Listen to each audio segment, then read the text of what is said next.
Good morning. These are your student announcements for Wednesday, November 2nd, 2016. My name's Hayden. And I'm Dylan.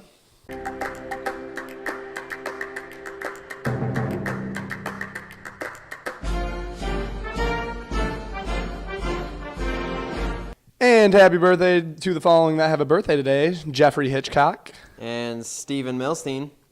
Attention, all current football players. Varsity equipment hand-in will be today, Wednesday, November 2nd, beginning at 2:45 in the weight room.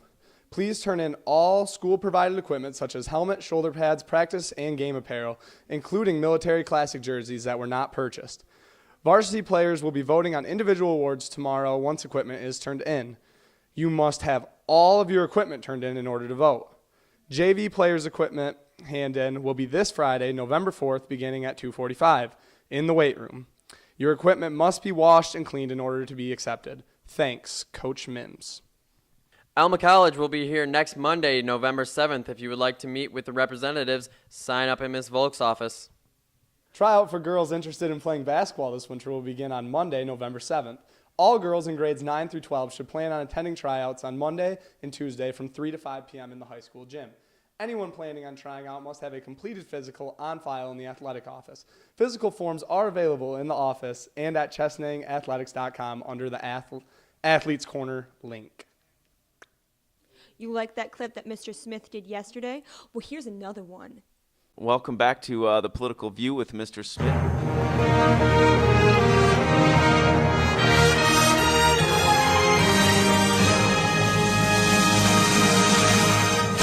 Here we are on day 2 with our representative from the Johnson campaign, the Libertarians. This is Riley Russell.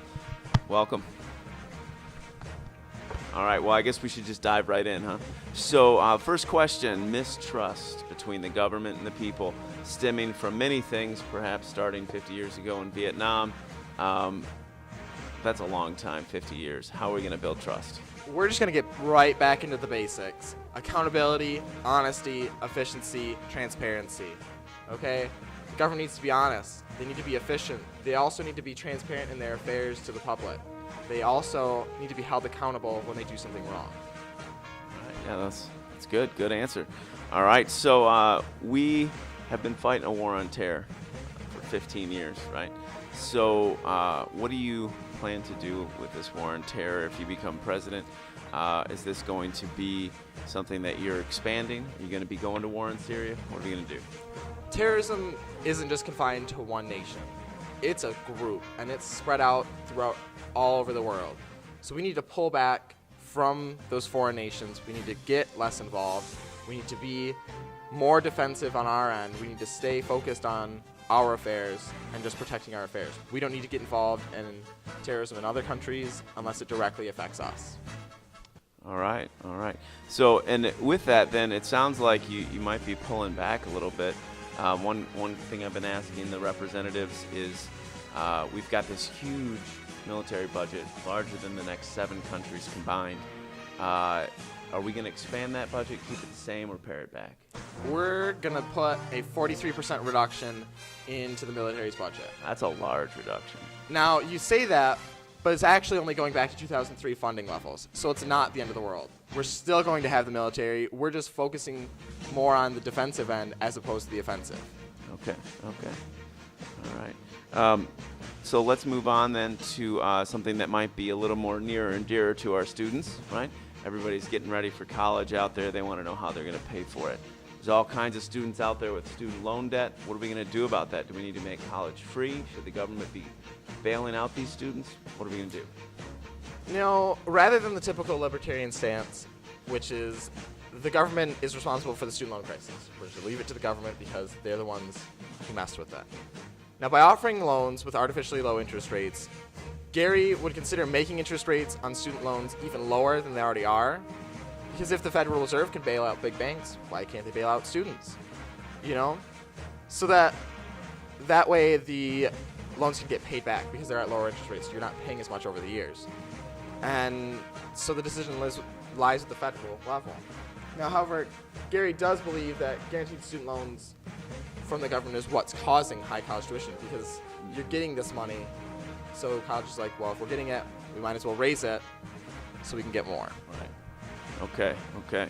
So a little bit of a cycle there. Okay. All right, so let's move on. If you don't get that college education, a lot of people are going to be faced with poverty, right? So we've been fighting a war on terror for about 50 years. How does the Johnson campaign think we should deal with that? Poverty- I said war on terror. I meant war on poverty. Jeez. Get with it. So poverty, really the struggle is coming from too much government regulation. The government needs to back off. We need to let the market do its job. That's what the market's there for. The market proposes its own solutions by creating opportunities. It brings opportunities for people all over. And with the government regulating it, the market can't do its job. That's why there's poverty. All right. So then for our last big question, we're going to look at the Affordable Care Act, Obamacare.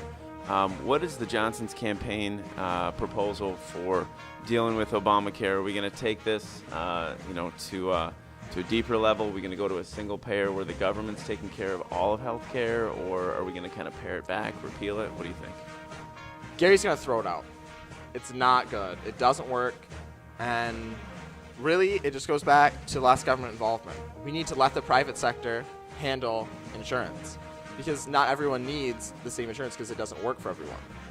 It's just like if you were to get the same food for everybody, and if someone's allergic to it, it doesn't work for them. Just like the healthcare system doesn't work for every individual. Okay. All right. Very good. Well, that about covers our major topics, but I would like you to just, leave us with just a, 1 to 2 sentence. Why Johnson, right? Why is he going to be our candidate? Why is he the man? So Gary is a libertarian, which is something that many people don't really know about. And really all they are is they want less government involvement in the marketplace. They really want less government in total, because government regulation is what is stopping the market from doing its work, which is self-regulation. So, and he's not the typical politician. All right. Very good. All right. Well, thank you for your time, Riley, and we'll move on to the next candidate. FFA Trap Shoot is Friday, November 4th at 7 p.m. at the Brant Gun Club. Sign up in the Ag Room. Practice will be Thursday, November 10th from 3:15 to 5:30, and Friday, November 11th from 3:15 to 5:30. Cena Book Club members, don't forget our meeting Wednesday after school in the Media Center to discuss Denton Little's Death Day. New members and curious looky-loos are always welcome to attend our meetings. Attention all student athletes. Just a reminder, if you plan to participate in a winter sport, you must have a sports physical on file with the athletic office. You will not be allowed to begin on the first day of practice if one is not turned in. If you have any questions, please contact the athletic office. Today's lunch menu is chicken drumstick with roll or honey sriracha smackers with roll, or Warm, garlicky ham and cheese served with mashed potatoes and gravy, sweet corn, and grapes. have a good day, Chesnang. Goodbye.